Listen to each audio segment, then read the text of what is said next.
I always found driving peaceful.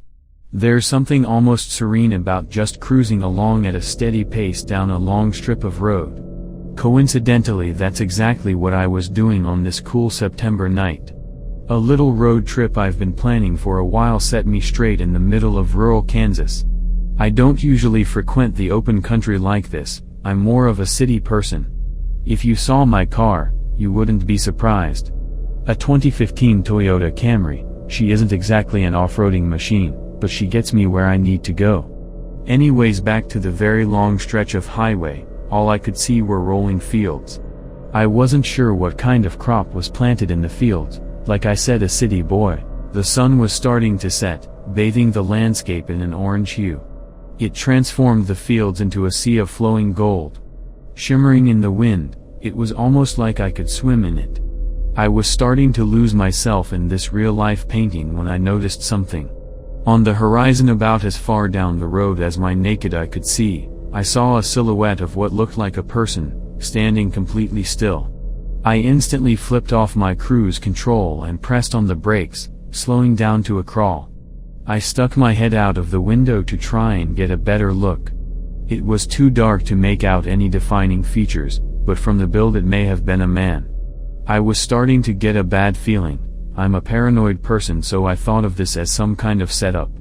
Someone stands in the middle of the road so a car will slow down and then his buddies jump out of the field and carjack him, or something along those lines. A little unsettled, I swung my head back inside, rolled up the windows and locked the doors.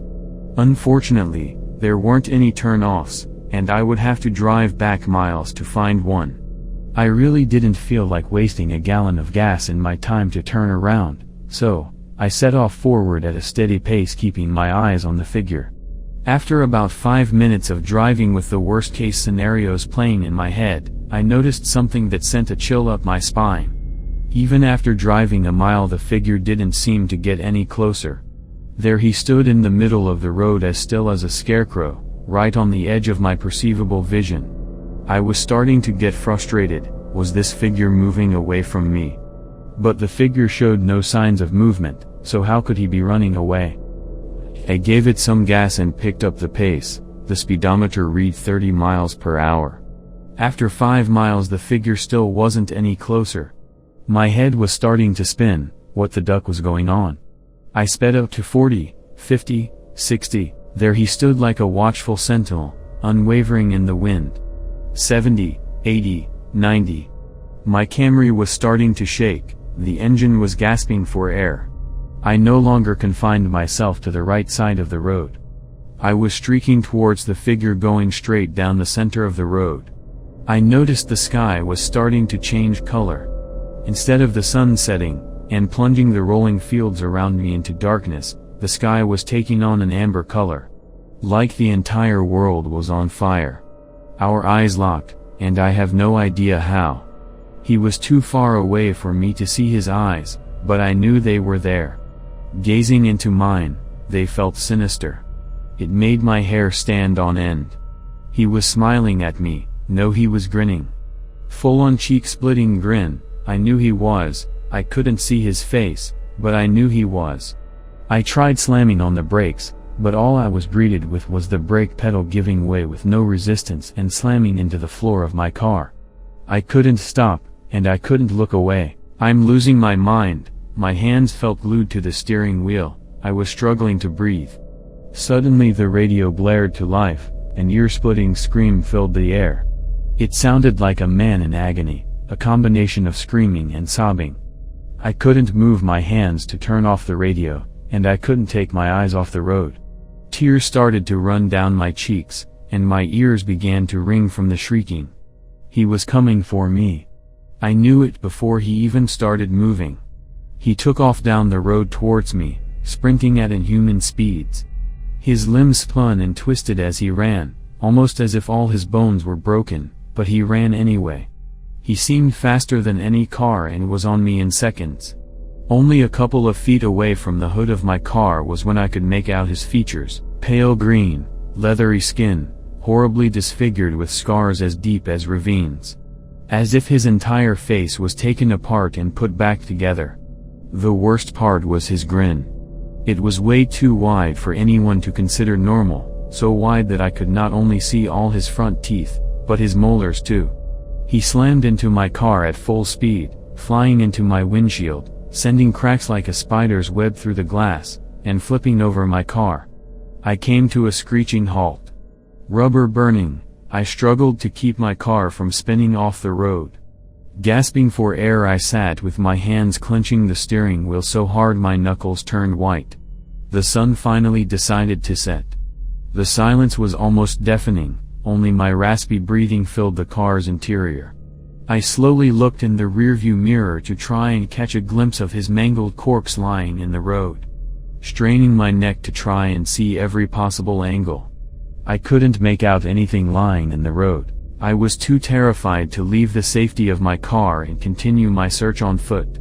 Think, damn it, maybe I could try and call the police, but I was in the middle of nowhere, no way I could get a signal. "Why didn't you slow down?" whispered the back seat. Driving alone at night has always made me uneasy, especially after just getting my license. Even to this day, the fear still lingers. Looking into the mirrors and seeing nothing but the consuming blackness of the night makes me hesitant to check them, fearing I might see a dark void or worse, someone sitting in the back seat staring at me.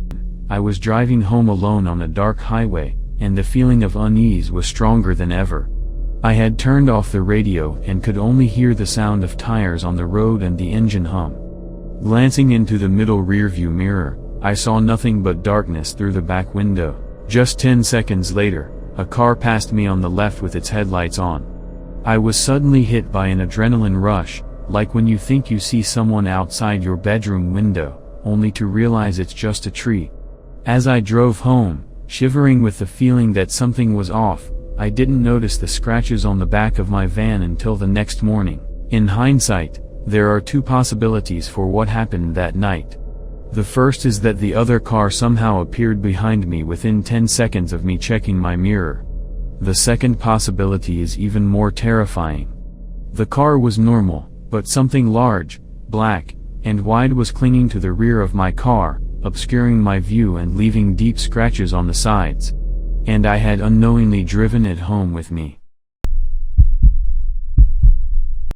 Mark Fitzgerald was the captain of a small icebreaker ship in the Canadian Arctic Ocean. He and 6 others of his members on the 65-footer were headed back to Hudson Bay via the Hudson Strait. This trip was shorter and was expected to be an easy one, but Fitzgerald underestimated the thickness of the sea ice during this trip. Fitzgerald was not the type of man who worried easily. He had sailed over 100 times throughout the Arctic Ocean in his life, through the empty, desolate, cold no man's land. He had no friends and hardly any family to remember. His life was primarily his job. Which to a lot of people would be a place of grief, but to him it was hardly brain surgery. He navigated most of his life with that type of attitude. Nothing could ever be too tough for the old Fitzgerald that all his comrades knew. However, his cockiness didn't prepare him for what was next for him to endure. To Fitzgerald's surprise and the dismay of the crew, there was a leak in the boat. So much time has passed since it has been noticed that the ship had a significant amount of water filling the lower vessel of the ship. The amount of water entering the ship was becoming increasingly dangerous. Icebreakers sinking was a very rare issue and a situation Fitzgerald never truly thought he would have to address.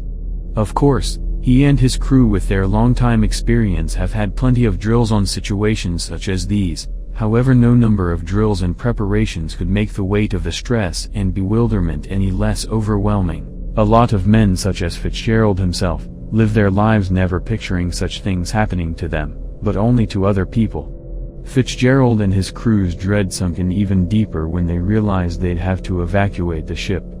Stranded in such a harsh, desolate, and hopeless place, Fitzgerald and his crew boarded a small lifeboat from the ship, desperate to find the closest ice raft big enough to fit all 7 souls. When they did, it was almost a relief. All 7 men exited the small boat and onto the ice raft. They were able to pull their small boat onto the raft with them. Fitzgerald made sure to bring some necessities from the shipwreck: a small tent, fire starter, portable stove, flares, packaged food and water, some extra clothes, and first aid kit.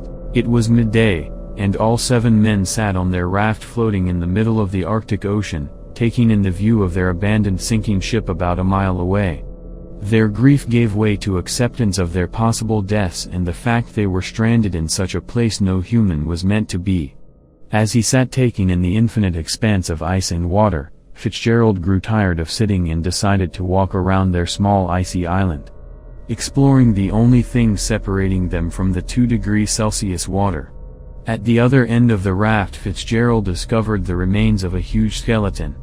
The only thing that came to his mind was some type of pinniped. The rest of the crew had warmed up some of their food on their portable stove. Fitzgerald made his way to join his men, not mentioning his discovery in fear of worrying the crew. They ate, talked, joked, and laughed, despite their impending doom of being condemned to the icy hell around them. The winds picked up and sent unforgiving cold right through them. Cold penetrated their bones. Fitzgerald began to worry as he felt a tingling numbness in his toes. If only he and his comrades had appropriate kindling for a fire. He contemplated lighting the extra clothes he brought the crew and himself on fire to help avoid frostbite. However, these concerns soon grew minuscule. The men noticed some distance away a white figure bobbing in the water. Fitzgerald got up and walked to the edge of their raft to try and get a better look. But the object disappeared before his eyes. He walked back to sit with his crew, who asked him what the mysterious figure was, but he had no comfortable answer. The figure appeared once again, out of the water and onto an ice raft 100 feet away. Now the men can clearly see a polar bear. The men were terrified, stranded in a place they aren't supposed to be, up against a beast they were never meant to win against. The ice bear, the ancient beast whose purpose is to kill, and kill he is flawless at, stared intently at the 7 vulnerable men. The beast jumped off its ice raft and plunged back in the water, resurfacing on another neighboring ice raft. Now 60 feet away, the bear stared at its weak and vulnerable prey. All the men could do is stare back in horror. The bear plunged back into the ocean and resurfaced on another neighboring ice raft, much closer this time. Now the killing machine was only 20 feet from the men. Standing tall on its front paws, the bear sniffed the air and again stared coldly at the 7 men. The men stared back at the beast's emotionless small black eyes. They gathered closer together, forming a sort of huddle, as if that would do them any good. It felt like an eternity as the 7 men stared back at the bear's fixed gaze on them. It was as if they were looking at death itself right in the eyes. Never in their lives have either of the men felt so weak, fragile, and helpless. There, not too far away, with only a small amount of water separating it from the men, stood a beast that could do anything it possibly pleased to its 7 little victims. The eternal stillness finally was broken as the bear plunged back into the water. Fitzgerald and his men jumped. They all huddled together in the middle of the raft, not knowing when and where the creature of death could possibly reappear next. Hearts pounding and trembling, it felt like an eternity as Fitzgerald and his comrades constantly looked in every direction, continuing to see nothing but moving water and ice all around them, with no predator in sight. For a second a glimmer of hope arises in Fitzgerald's mind. Maybe, just maybe, the beast lost interest. This was of course deception, an evolutionary flaw in the human mind to deny the inevitable reality. As soon as any of the men finished their last breath, the man-eater returned. Climbing onto their ice raft, running faster than any of the men can react, the beast grabbed Fitzgerald by the top of his cranium and ran with Fitzgerald in its mouth, plunging back into the ocean. The beast climbed onto a neighboring ice raft some 10 feet away with Fitzgerald and began to eat him alive. The now 6 men could only watch as the bear chomped away on their friend, pulling his intestines and other organs out of his body with ease. The beast was totally content while his meal kicked and screamed in pain at the top of its lungs, contrary to the 6 men. They were deeply troubled by the screams, squelching and crunching of bone and wriggling bloody mass of torn-up flesh that used to be their captain. However, the men could also not look away, It was as if the beast itself forced them into a trance, only to torment them and break their souls. The screaming eventually stopped, and the bear finished chewing on its last piece of meat. All that remained on the island next them was blood-stained ice and bits and pieces of scattered flesh and bone. The beast lied content in the middle of the mess it made. Its white fur now also stained a nice crimson color. Some chunks of matter hung and fell from the animal's face. He was a messy eater. The beast just stared at the 6 men who sat helplessly on the ice raft beside him. Stared intently, at his now defeated-looking prey. And all the men could do in their power was return the gaze.